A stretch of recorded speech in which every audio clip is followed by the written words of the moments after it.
Hi everybody, Corey here. So I sat down with avvai and Crystal this week to put together our Reading Rush TBRs. Yes, it's that time of year again. The Reading Rush is happening from July 20th to July 26th, and we are so excited. We are an official sponsor of the Reading Rush. We are sponsoring their Hall of Fame on their website, so make sure you go check that out. We are super excited to be involved. So we each picked books to go with all the challenges that they announced on their YouTube channel, which I'll link down below. And yeah, let's see what we're going to be reading this week. Hello! So we are here to share our Reading Rush TBR. I think I've already introed it, so we don't have to do much explanation here, but we have 7 challenges and we're just going to go through all 7 and see what we picked. I'm very excited. So the first challenge was to a cover that matches your birthstone. So avvai, why don't you start? Okay, so I kind of goofed up with this, but I'm sticking with it. So my birthstone, I'm born in July, so my birthstone I believe is ruby, I'm pretty sure. And so for this whole Reading Rush, I'm choosing mostly graphic novels so that I can actually finally like finish books. Right. And so I was like, looking at my bookshelf being like read books, and then I looked at Mouse, the 2 graphic novels. Right. But it turns out the covers are not red, it's just the spines. And I just assumed that the books were red. And so I like pulled it to do this video and I was like, oh man. But red on the cover. It has some red in it and the spine is red. So I'm gonna be reading these. I've read these before quite a long time ago. But I've been like seeing lots of people like getting into graphic novels and everyone recommending like Mouse is like the graphic novel you have to like read if you're getting into them. It's a classic, it's by Art Spiegelman, and it's about it follows the story of a Jewish survivor during Nazi Germany. And I remember it being really heartbreaking when I read it, so I'm kind of like, now that I'm older, I'm like interested in reading it again with like a new perspective and stuff. Yeah, that's my cool. What about you, Krista? My cover also has a suggestion of the color in question. I'm born in December, so apparently I have 3 things to choose from, which was like blue topaz, turquoise, or tanzanite or something. So basically an assortment of blues. So I chose from Rufio to Zuko, a memoir by Dante Basco. There's some blue, and some other blue. So I'm going with that. It's just a memoir of his time in the film industry, from being Rufio and Hook to his like huge role as Prince Zuko in Avatar: The Last Airbender. I bought it impulsively months ago, and I'm like, it's short. I could read it in a couple days, and so I chose it for this. Nice. Thanks. That's a beautiful cover. Also, I am born in August, so my birthstone is Peridot, which I used to hate because Peridot is the pale green stone.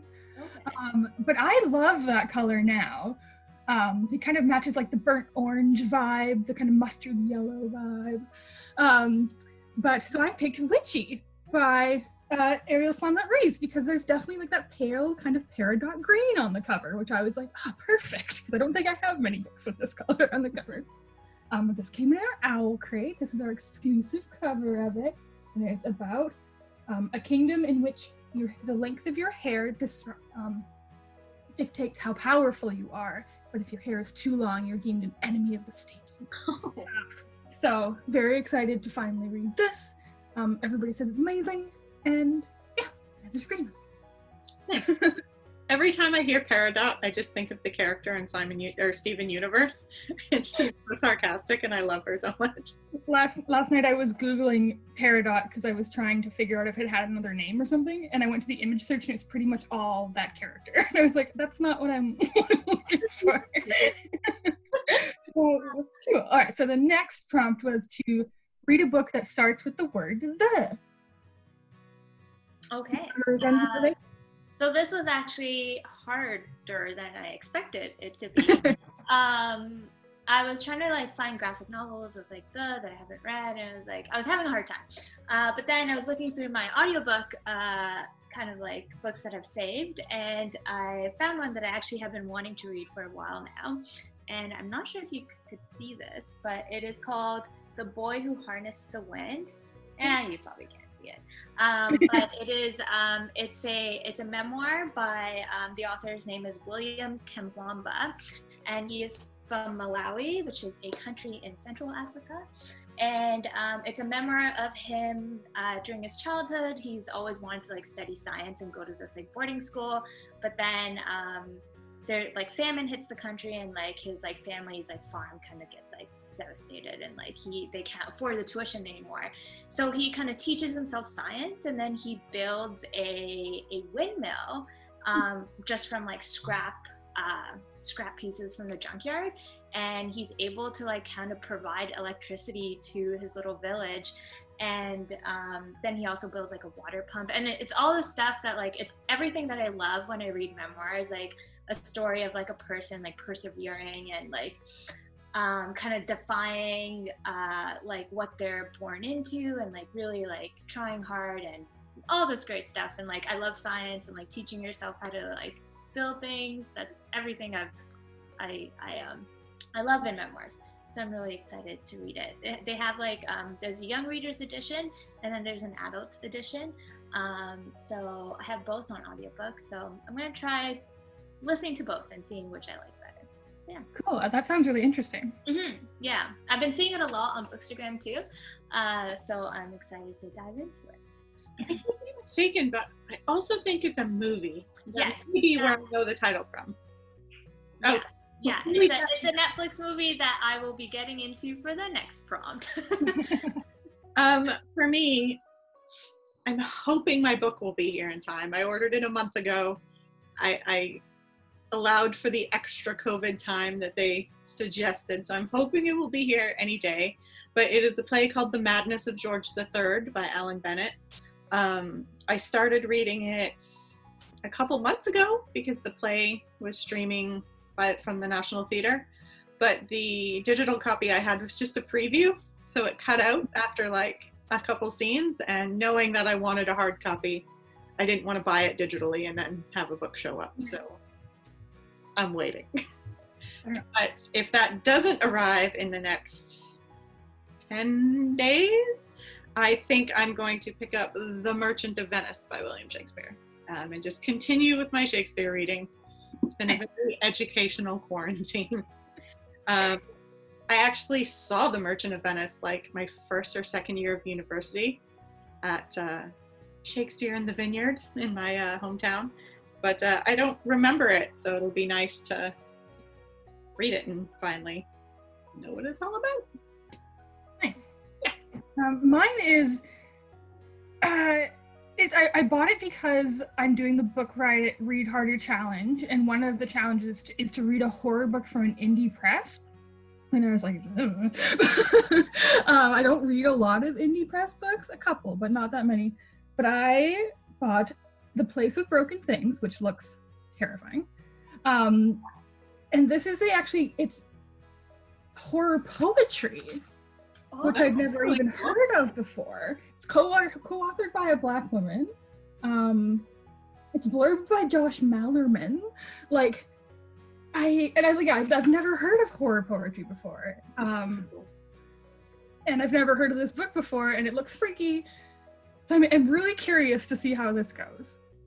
I've never heard anything about it, but it has good reviews, so we'll see how it goes. That sounds super interesting. I'm really curious to see how that reads. I feel like it'd be kind of cool to listen to, because poetry can have this eerie silence and kind of pauses and stuff. So I feel like that'd be really powerful. Just the cover, I don't like looking at it because it freaks me out. That was my pick for that one. But the Read Harder challenge really is getting me outside my box, let me tell you. Okay, so the next prompt was to read a book inspired by a movie you've already seen. Yes. Oh, okay. I read this prompt wrong. So I goofed up again, but I'm gonna stick with it. I thought it was. I read it as read a book that that's like been adapted into a movie and stuff. So it was going to be the Boy Who Harnessed the Wind, because it is a Netflix movie, but I haven't seen it. So That's 5 days. so yeah, exactly. I'll watch it before I read the book. I don't mind doing that for sure. I'm also really curious about this movie because I recently made a friend who is from Malawi, and she was telling me about the movie and the differences between the movie and the book, because she's read the book. And she was kind of like telling me some interesting, like, you know, like they portray Malawi in like a different way that, you know, like she doesn't necessarily agree with. So I'm kind of like interested in like watching the movie, reading the book, and talking to someone from Malawi. Kind of will be interesting. Yeah. Cool. For me, it was going to be The Madness of George III, because I did watch the play while it was streaming. I like read a scene, watched a scene, read a scene, watched a scene, ran out of texts, finished watching the play. So I'm really looking forward to comparing what I saw. The play starred Mark Gatiss, which he's a famous British actor, most recently known for playing Mycroft Holmes in the new Sherlock series with Benedict Cumberbatch. But it was just really good and interesting to watch. But if that like doesn't count, Hook and Avatar also count. Perfect. Mine is, because I was like, God, I haven't seen very many movies, and I'm like, I don't want to read The Hunchback of Notre Dame. You know how long that book is? But I have seen The Rescuers. A long time ago. So I found this at a thrift store, and it's kind of convoluted, because basically I didn't know The Rescuers was first a book. Me neither. Yeah, me neither. So I bought this because I thought it was that book, but this is a novelization, because on the front it says, now a Walt Disney production film based on the characters in this story. So this is a different story than the Rescuers book. And I was like, I'm confused. But whatever, I'm gonna read it. Yeah. So it has cute little pictures. Oh, I love Rescuers Down Under was my jam when I was a kid. Love that movie. So yeah, this was a little weird one, never heard of. Might be terrible if it's a novelization of a movie, but I'm gonna give it a go. That's awesome. Okay, so next up is to read the first book you touch. I'm curious what you guys did with this. Yeah, so I was watching Ariel, the founder of the Reading Rush, the co-founder, her TBR video and like how they did it. So I was like trying to think of creative ways that I can choose a book that I've touched, and I couldn't really think of creative ways. So I basically I recently realized that I can borrow graphic novels from the library, like digital versions. It's like, how did I go through 3 months of quarantine without knowing this? So I've been like borrowing graphic novels like crazy, and then I've been putting it on my iPad because I also figured out how to put books from the library on my iPad. Very exciting. Anyway, so I just kind of like scrolled through the whole list, and like it's like the first thing that I touched. Wicked. I'm going to read. And the first book that I touched, let's see if I can open it up here. It is called, maybe you can see this. It's called This Place, 150 Years Retold, and it's a graphic novel anthology. There's like 10 different stories by different indigenous authors, and it's supposed to be really, really good. I've been seeing this book everywhere and been wanting to read it, so I'm really excited that I was able to get it at the library. And apparently like the art, like I could just kind of flip through it, and there's like lots of different styles of art and lots of different ways of like storytelling, and it covers a lot of kind of like hard Canadian history that should have been taught, that I was never really taught and been learning recently. So yeah, that's the book that I first touched, I guess, and that I will be reading.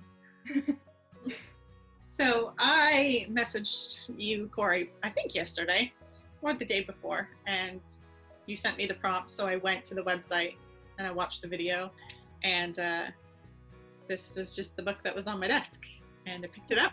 I am not reading 4 Histories by William Shakespeare, but I am going to read Henry VIII Part 1 because everybody's probably just so sick of me talking about Shakespeare by this point. I apologize. This like fad will be over soon. Or I'll just read all of them and I'll just be a walking encyclopedia of Shakespeare. But I really want to watch the Hollow Crown series the BBC did, which was an adaptation of Richard II, Henry IV, Henry V, Henry VI, and Richard III. It's like this big, massive, epically long series with lots of different actors. But I have been enjoying earning the right to watch these adaptations by reading first. So I'm going to start with Richard II this week, and hopefully during Reading Rush, I'm going to read Henry IV, Part 1. Yeah, and it happened to be on my desk because I picked it up yesterday. So when they were like, the first book you touch, I was already like holding it, and I'm like, eh. What I did is I put all of my unread books in a big pile on my couch. I filmed it because I'm going to be vlogging for that week. Oh, nice. And then I just like put them in a big pile because I couldn't leave them on my cart because I kind of knew where the books on my cart were, my TBR cart. So I just threw them in a big pile and I put on a blindfold and they went like this. And the first book I picked was one I put in my mid-year book freakout tag as a book I need to read before the end of the year. So it worked out well, and that is Who Fears Death by Nnedi Okorafor. Which, to be honest, I don't know what it's about, but it's set in post-apocalyptic Africa. And I think it's quite harrowing. It's a fantasy story, but it was recommended to me, I think, all the way back in 2014 to read, and I finally have my hands on a physical copy of it. So this is the one I'm going to read. Excellent. Happen during the reading. That looks really cool. I like the cover. Nnedi Okorafor is the same author who did the Binti series that's quite popular. The Binti like space novella series that I really love. So. Oh, good. I like those. Yeah. Next up is to read a book outside of your house, or interpret as you will. If it's not safe to leave your house, you can like read by a window or read a book set outside, or just interpret it as you need, basically. Yeah, so what's yours, Avvai? So I'm gonna read, I'm just doubling up on prompts now because I can't read that fast. But I'm gonna read 150 Years Retold outside. I think I'll I feel pretty comfortable like going to parks nearby and reading kind of alone or on my balcony, so that's probably what I'll be reading. And I chose this book in particular to read outside because it is about Canadian history, and I do live in Canada, and I feel like it's important for me to like know about our history a little bit more, and yeah, just recognize like some of things that have happened, and like the lands that is originally like that is like originally like indigenous lands. So yeah.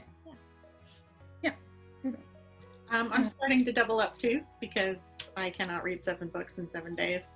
Come on. I mean, I am reading a lot of plays and a very short memoir, so like, you know, but for my outdoor book, I recently this year during quarantine being like, I should probably get oxygen. I set up stairs outside my little front garden, and I planted a little garden this year too, so it's pretty chill out there.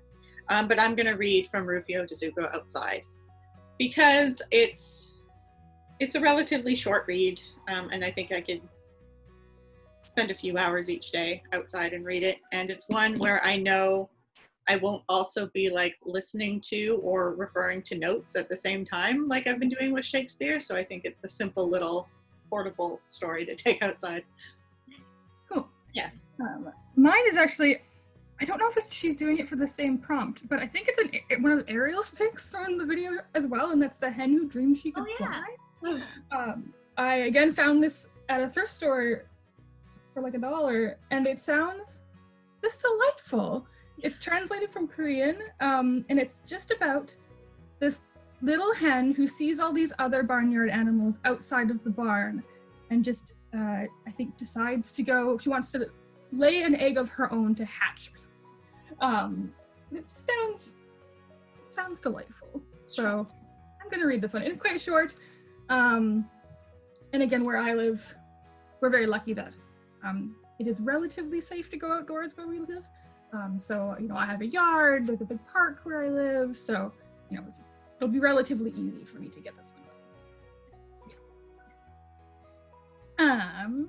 Okay, next up is Read a genre you want to read more of. Okay. There's so many genres I want to read more of. But I was still trying to keep in line with it. So I feel like I'm half cheating here because I'm still going to read a graphic novel because they're just like easy to read for readathons. But I was trying to choose like a genre of graphic novels that like I don't read very often. And I've always wanted to read more YA and more books. Like books on sports is something I just like don't touch because it's like something that's so uninteresting to me. But I feel like I should probably like, you know about it. Like people who do sports are interesting and it's cool. So this came from, this was a recommendation actually I got from you, Corey. I think you posted it somewhere on Instagram or something, but it's called Check Please, #hockey. Yeah. And I've been seeing it everywhere on Bookstagram. Everyone's loving it. It's supposed to be like really cute. And it's about hockey, I think.